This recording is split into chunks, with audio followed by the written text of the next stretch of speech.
Indian cricket board KKR-কে নির্দেশ দিয়েছে মুস্তাফিজুর রহমানকে দল থেকে বাদ দিয়ে দিতে, ঠিক আছে? তো এই যে ঘটনাটা ঘটাইছে তারা, মানে তারা বাংলাদেশকেও পাকিস্তানের নজরে দেখে, রাইট? না হলে তো হচ্ছে নিরাপত্তা ইস্যুর হচ্ছে কারণ দেখিয়ে মুস্তাফিজুর রহমানকে KKR থেকে বাদ দেওয়ার কথা না।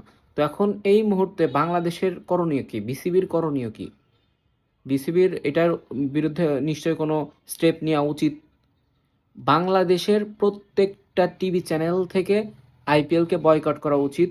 এবং সামনে যে বাংলাদেশ হচ্ছে T20 ওয়ার্ল্ড কাপ খেলতে যাবে, ইন্ডিয়াতে যে কটা ম্যাচ হবে একটাও যেন ইন্ডিয়াতে না হয়, হাইব্রিড মডেলে অন্য কোনো দেশে যেন বাংলাদেশের খেলা হয়, এইটা নিশ্চিত করা। বিসিবিকে এটা করতে হবে। কারণ কি, একটা মুস্তাফিজুর রহমানকে যারা নিরাপত্তা দিতে পারবে না, তারা পুরো বাংলাদেশের টিমকে কিভাবে নিরাপত্তা দিবে, তাই না? Boycott India, boycott IPL, India CDI।